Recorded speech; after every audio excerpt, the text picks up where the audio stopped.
Bienvenidos a esta exposición sobre alteración de las pruebas hepáticas, conceptos básicos y manejo. En este diagrama están los objetivos de presentación de sobre los test incluidos en las así llamadas pruebas hepáticas y desde este punto de partida revisar el espectro de las posibilidades diagnósticas en un paciente que presenta esta alteración de este set de exámenes. También vamos a discutir, sugerir conductas respecto a cómo estudiar inicialmente a estos pacientes con alteraciones del laboratorio hepático y destacar la importancia de identificar a aquellos pacientes que requieren derivación a un especialista o estudio ulterior. Para comenzar entonces es importante decirle que las elevaciones leves y asintomáticas, menos de 5 veces sobre el límite superior de lo normal de los niveles séricos de aminotransferasa, que son una de las principales exámenes de las así llamadas pruebas hepáticas, son comunes en la práctica clínica. Se estima que entre el 10 y el 30% de la población presenta niveles elevados de dichas enzimas. Esto depende de los niveles normales que se consideren, los cuales son variables de laboratorio a laboratorio y de país en país. En general, se acepta que, como discutiremos, los valores normales de estas enzimas son en general inferiores a lo usualmente considerado, puesto que las poblaciones de referencia están frecuentemente afectadas por enfermedades o alteraciones como la obesidad, por ejemplo. Bueno.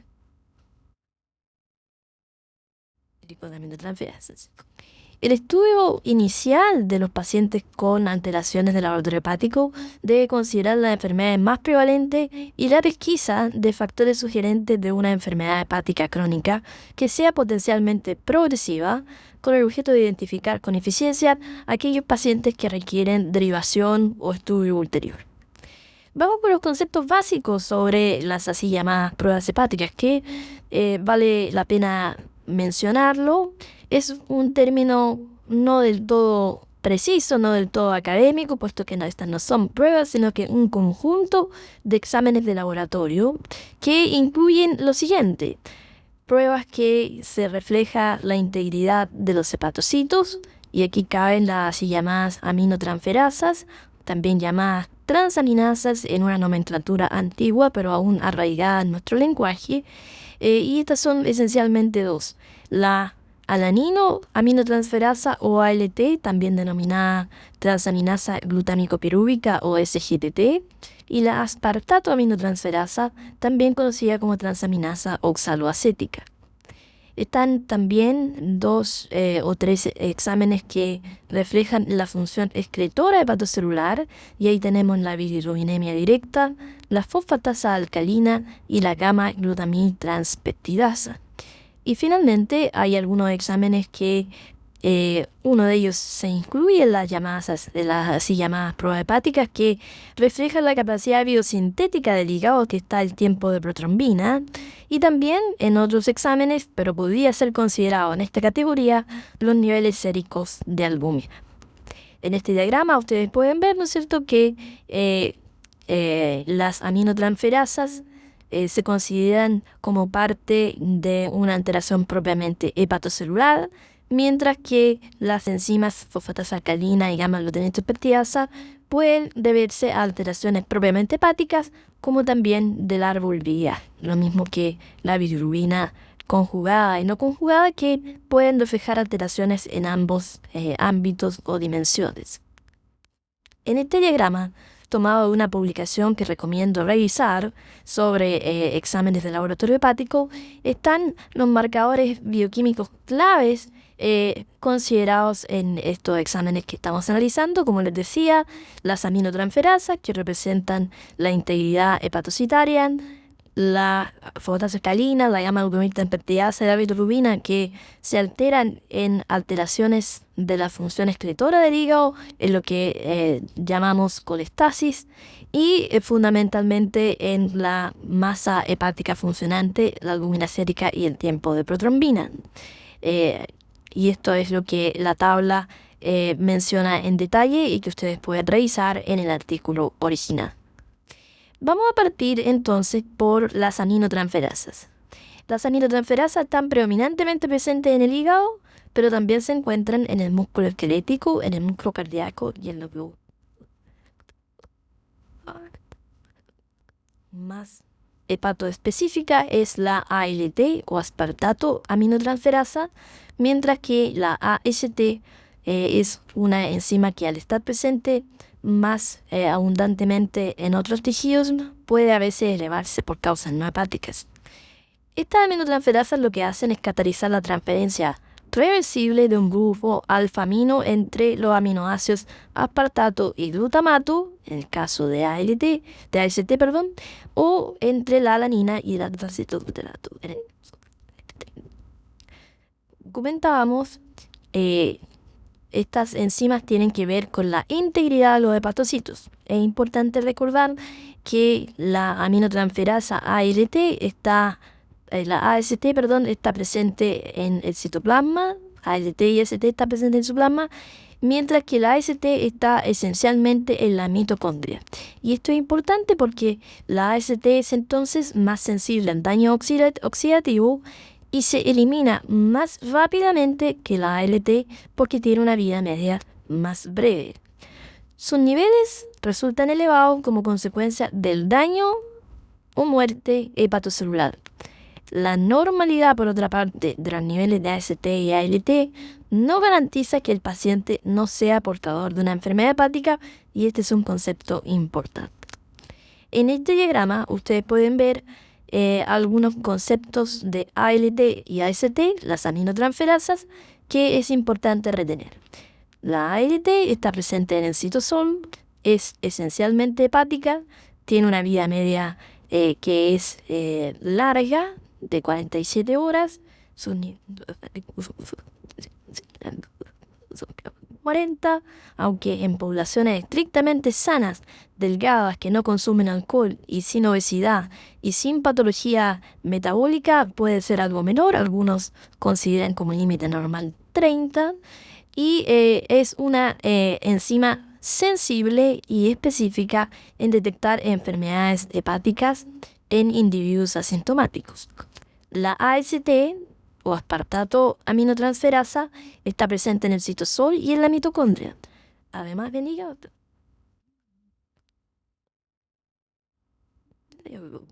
Tiene una vida media más corta y por lo tanto cuando se eleva por causa hepática desaparece más rápido.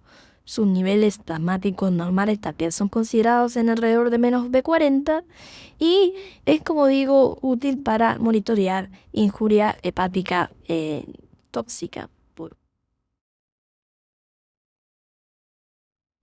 Reforzando el concepto previo, la fosfatidilina y la gamma-glutamina son enzimas que están ubicadas en el canalículo biliar, es decir, en el polo excretor de los hepatocitos, y es por eso que se elevan en condiciones en las cuales la capacidad excretora del hígado está alterada. Cuando conversamos de enzimas hepáticas alteradas, siempre es bueno considerar inicialmente que existen razones no hepáticas de elevación de estos exámenes. Por ejemplo, un paciente que sufre un daño muscular por abdomiolisis, por una enfermedad como dermatomiositis, por convulsiones o por un ejercicio extremo como puede ser el correr una maratón, son pacientes que pueden tener niveles muy elevados de aminotransferasas, pero que no vienen del hígado. En estos casos, en concordancia con lo que conversamos hace un momento, las enzimas provienen del músculo y por lo tanto la principal elevada es la AST o SGOT en una proporción muy significativamente mayor que la ALT o SGPT. También las enzimas hepáticas aminotransferasas pueden estar elevadas en condiciones de enfermedad tiroidea, tanto hipotiroidismo como hipertiroidismo, enfermedad celíaca, anorexia nerviosa y también insuficiencia suprarrenal. Entonces, es importante cuando uno enfrenta exámenes hepáticos alterados considerar que puede haber causas. Cuando uno enfrenta exámenes hepáticos alterados, es importante también considerar lo que llamamos el patrón de alteración. Y en este sentido, describimos fundamentalmente dos. Un patrón hepatocelular, en que existe una elevación muy importante y desproporcionada de AST y ALT en comparación con el nivel de fosfatidilina y GGT. Por otra parte está el patrón colistásico, donde lo que ocurre es lo inverso. Están desproporcionalmente elevadas los niveles de fosfatosacalina y GGT en comparación con AST y ALT. Y por cierto, como esto es un continuo, existe un patrón mixto en que hay una elevación más o menos pareja de ambos grupos de exámenes.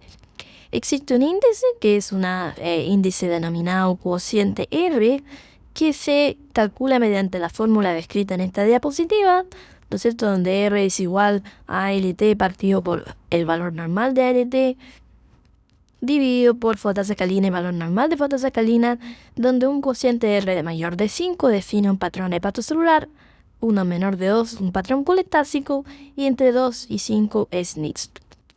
Finalmente, hay condiciones en que los pacientes tienen solamente una elevación de la bilirrubina sérica con normalidad de la AST, ALT, fosfatosacalina y GGT. En estos casos, la consideración generalmente va por una condición benigna, que es el síndrome de Gilbert, donde la hiperbilirubinemia es de predominio no conjugado, y mucho más raramente el síndrome de Rotor, que se asocia a una bilirrubina conjugada, como el síndrome de Dubin-Johnson. En general, la hiperbilirubinemia aislada de causa hepática, causada por estos trastornos genéticos que les acabo de mencionar, son condiciones benignas. Ocasionalmente uno puede encontrar hiperbilirubinemia aislada en condiciones sistémicas como la hemólisis, donde la causa es extrahepática y generalmente uno puede determinarlo por alteraciones propias de otros exámenes como el hemograma. Cuando uno enfrenta estos exámenes hepáticos alterados, la historia del examen físico nos pueden orientar en un número significativo de los casos.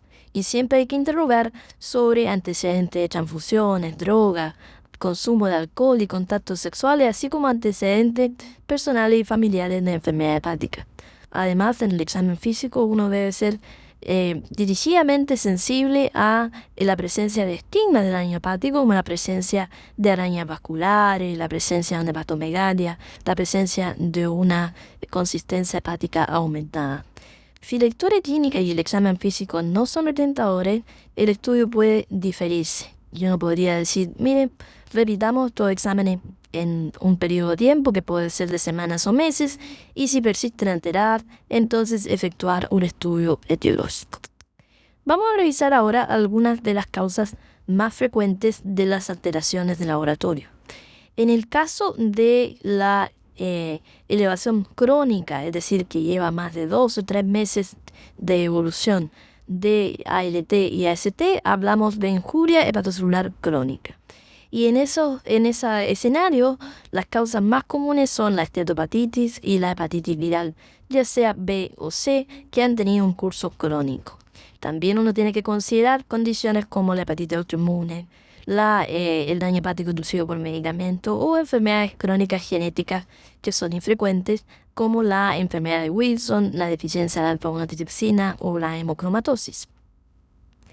Cuando miramos por primera vez los exámenes hepáticos alterados, nos tenemos que primero poner en un contexto. Si esto es agudo, viene de hace poquito, es crónico, viene de hace un tiempo.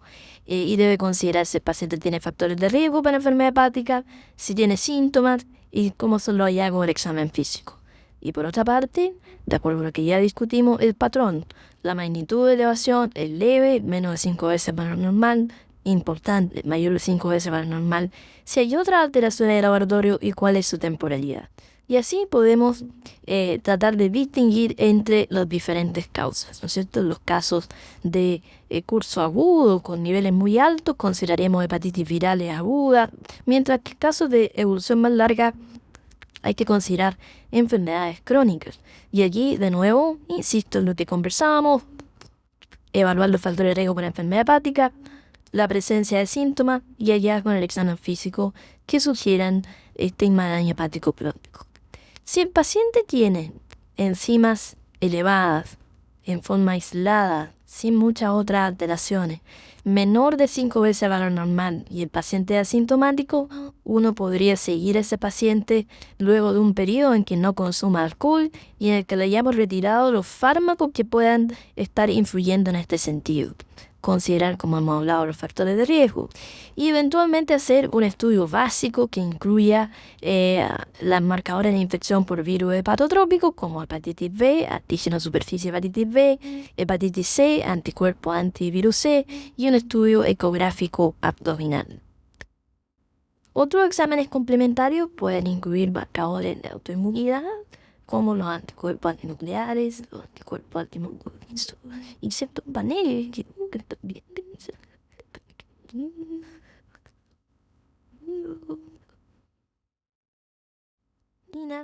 enfermedades genéticas, déficit de alfa-1 antitrypsina, ceruloplasmina para estudiar Wilson, o la evaluación de la enfermedad celíaca a través de la pesquisa en sangre de anticuerpos antitransglutaminasa tisular. Como recordatorio, cada vez que uno mide estos últimos anticuerpos, siempre medimos niveles de IgA, porque un porcentaje de la población tiene déficit de IgA congénito genético y en estos pacientes los anticuerpos antitransglutaminasa pueden estar falsamente bajos aún en presencia de enfermedad celíaca. Es interesante comentar que uno puede hacer un estudio exhaustivo, es decir, pedir un buen número de exámenes cuando el paciente se acerca a nosotros por primera vez, o un estudio focalizado. El estudio exhaustivo puede ser costo efectivo cuando no hay ninguna clave sobre el origen de las alteraciones. Si hay pistas sólidas con respecto a la probabilidad de una enfermedad en particular, las pruebas limitadas ahorran tiempo, dinero y previenen falsos positivos. Exámenes hepáticos anormales, uno tiene que preguntarse si el paciente tiene una enfermedad hepática significativa.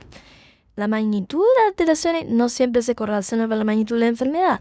El paciente puede tener alteraciones leves y tener una cirrosis, por ejemplo. Y por lo tanto hay que tener eso en mente, puesto que la cirrosis puede ser totalmente asintomática durante años y su diagnóstico precoz es importante porque puede prevenir complicaciones futuras de esta condición. El diagnóstico de cirrosis no es obvio y requiere un nivel de sospecha elevado, conociendo los factores de riesgo que existen para esta condición, que hoy día puede ser considerado como el consumo de alcohol, el sobrepeso y la obesidad, la presencia de diabetes, los antecedentes familiares de enfermedad hepática severa, incluyendo cirrosis, son todas cosas que uno tiene que tomar en consideración al momento de intentar pesquisar en detalle si nuestro paciente tiene una cirrosis o no. Puede no tener cirrosis, pero puede tener fibrosis hepática. Recordemos que el daño hepático es un continuo entre la presencia de fibrosis, grados diferentes de fibrosis, hasta llegar a la distorsión anatómica del hígado, que es lo que consideramos cirrosis. Y diagnosticar la magnitud de esta fibrosis posee importancia pronóstica, porque cuando la fibrosis es significativa, el pronóstico vital de los pacientes se puede ver comprometido.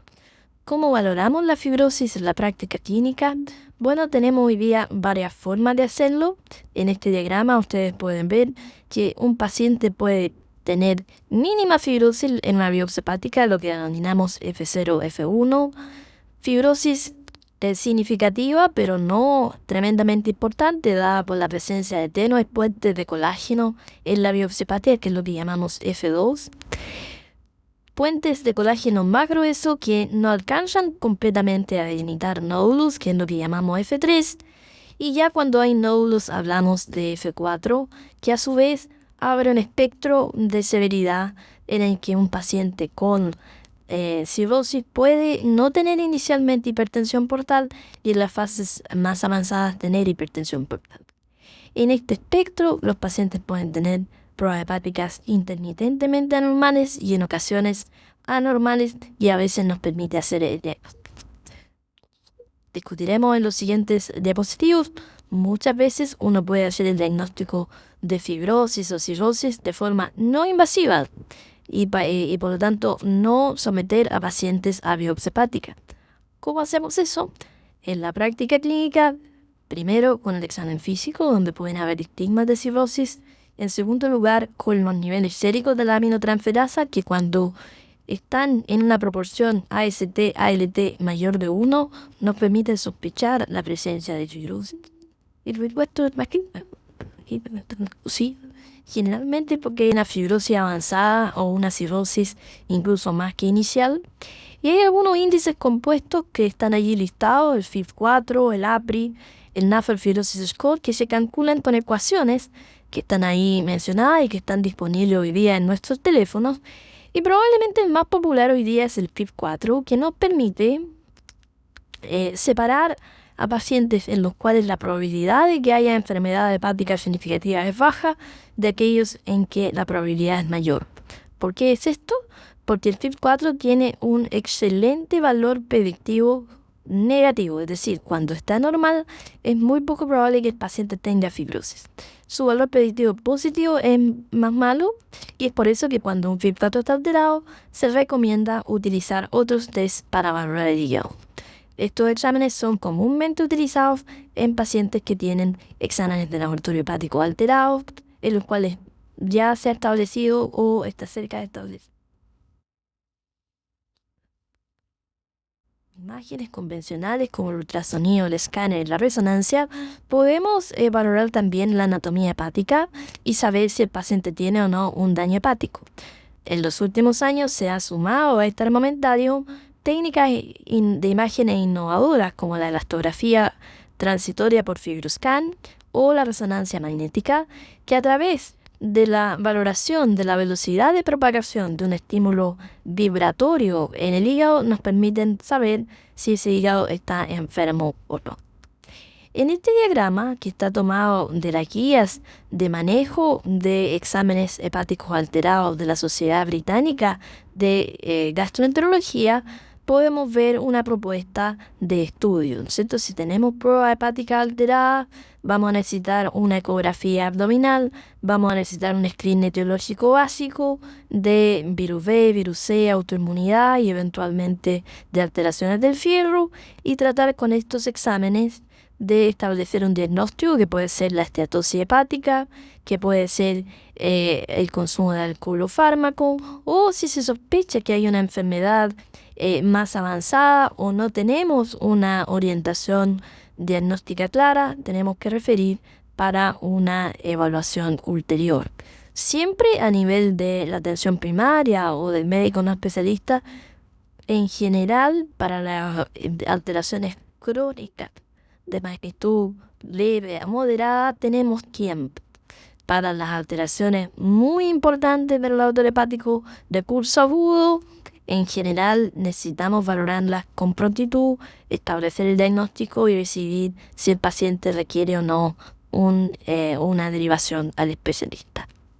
Cambiamos en este punto de capítulo y nos vamos al otro patrón de alteraciones del laboratorio hepático, que es el patrón colestásico, en el cual se producen elevaciones de fosfatidilina y GGT predominantemente como consecuencia de una alteración en la capacidad excretora del hígado que puede estar en cualquier punto entre el hepatocito y la ampolla de Fatty. Por lo tanto, puede haber causas propiamente hepatocelulares como drogas, colestasia en embarazo y alguna hepatitis, o causas que afecten a los ductos biliares pequeños como las enfermedades inmunológicas como la colangitis biliar primaria, ciertos medicamentos o la colangitis esclerosante, o ya problemas de las vías biliares mayores como obstrucciones tumorales, litiásicas o de otro tipo de ducto biliar.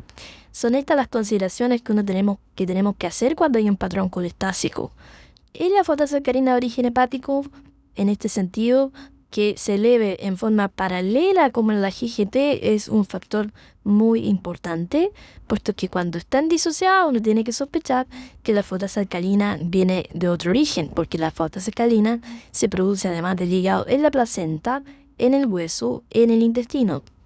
Por otra parte, somos capaces de determinar en algunos laboratorios isoenzimas de fosfatidilina que también nos pueden aclarar si una elevación de la fosfatidilina viene del hígado o de una causa extrahepática. La segunda consideración muy importante cuando hay una alteración del orden hepático de predominio colestásico es descartar una obstrucción de la viabilidad. Y para ello necesariamente tenemos que hacer estudios de imágenes, siendo la ecografía uno de los estudios más importantes. En mujeres asintomáticas, en la cuarta década de la vida, la colangitis biliar primaria es una consideración diagnóstica obligada y debe solicitarse anticuerpos antimitocondriales y otros marcadores autoinmunes que nos pueden orientar a este diagnóstico. Desde el punto de vista de la historia clínica, la presencia de dolor abdominal es una alteración o un síntoma que nos sugiere que hay una patología obstructiva de la vía biliar. La evolución también es importante. En general, la ictericia silente con nos puede reflejar una obstrucción tumoral de la vía biliar. La presencia de coluria también nos indica una elevación de la bilirrubina conjugada y la presencia de prurito es un síntoma frecuente de colestasis. Los exámenes laboratorios van a confirmar entonces nuestro patrón colestásico y el estudio de imágenes, como decía, nos puede revelar que hay alteraciones de la vía biliar a través de una dilatación de la vía biliar que puede ser detectada por ecografía. En la colangiografía por resonancia magnética, que es un examen no contrastado, relativamente accesible, también podemos encontrar alteraciones de la vía biliar, obstrucciones, tumores, cálculos. Y si necesitamos intervenir más que diagnosticar, con frecuencia necesitamos utilizar una colangiografía directa endoscópica, que hoy día, como digo, se utiliza esencialmente para fines del conducto biliar. Una estrategia no invasiva para mirar la vía biliar también es la endosonografía, es decir, una ecografía que se hace con un endoscopio que nos permite mirar el páncreas y la vía. Cuando uno piensa en una colestasia crónica, las causas más frecuentes son daño inducido por medicamentos y la colangitis biliar primaria. Estamos hablando de esto luego de haber descartado una obstrucción de la vía biliar. Y menos frecuentemente hay que considerar alteraciones de la vía biliar de origen inmune, como la colangitis esclerosante, la sarcoidosis y ya cosas en escenarios de chicos que están listados en este diagrama. En este diagrama de la diapositiva, a la derecha, ustedes ven un esquema de diagnóstico de la colestasia, una aproximación clínica, ¿no es cierto?, que contempla una historia exhaustiva, examen físico y sí o sí un examen de imagen que nos permite saber si hay o no dilatación de la vía biliar. Cuando la hay, nos vamos por el lado de la derecha intentando llegar al diagnóstico y cuando no la hay, vamos a hacer estudios ulteriores que pueden incluso llegar a la biopsia hepática para poder clarificar el diagnóstico. Otras consideraciones de los exámenes hepáticos alterados están aquí, ¿no es cierto? Como decíamos al principio, puede haber hiperbilirubinemia aislada y ahí hay que determinar muy importantemente si esta es de predominio conjugado o no conjugado, siendo esta última la más frecuente, puesto que el síndrome o la enfermedad de Gilbert es de alta prevalencia en la población, 5% más o menos de la población tiene una alteración genética predominantemente hombres, que se asocia a elevación de la bilirrubina no conjugada. Existe un test genético para precisar este propósito. Considerar la ocurrencia de hemólisis. Otras alteraciones que pueden pesquisarse a veces son hiperprotrombinemias por déficit vitamínico, por déficit de factor 7, que es una condición genética ocasionalmente observada en la población, y a veces el aumento aislado de la GGT, que la mayoría de las veces tiene que ver ya sea con alcohol, con obesidad, resistencia insulínica o con la inducción por los pacientes con alteración del orden hepático. Cuando el médico de atención primaria descarta las etiologías más prevalentes y o se requiere estudio especializado, una vez establecido el diagnóstico de hepatitis viral crónica o autoinmune, si se considera necesario o pertinente efectuar una biopsia hepática o si el paciente lo solicita. ¿Ya? Respecto de la biopsia hepática, existen conceptos diversos. Hoy día cada vez biopsiamos menos porque tenemos herramientas no invasivas para llegar al diagnóstico. Sin embargo, algunos pacientes aún se biopsian cuando esta ayuda a esclarecer el diagnóstico, particularmente la hepatopatía autoinmune, y cuando debe ser esta biopsia interpretada por un patólogo entrenado, puesto que hay sistemas de actividad y estadio que deben ser considerados.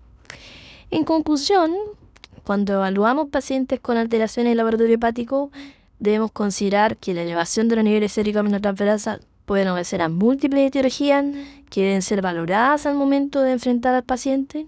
Si uno quisiera elegir, las dos causas más frecuentes de elevaciones crónicas de aminotransferasas son el consumo de alcohol y el hígado graso no alcohólico, actualmente denominado esteatosis hepática metabólica. Los adultos con aminotransferasas normales sin etiología clara y sin factores de riesgo para hígado graso metabólico deben ser referidos, discutidos con médicos especialistas, al igual que aquellos con patología específica de especialidad. El diagnóstico de hepatopatías crónicas en fase de cirrosis inicial puede no ser obvio y se requiere un nivel de sospecha elevado.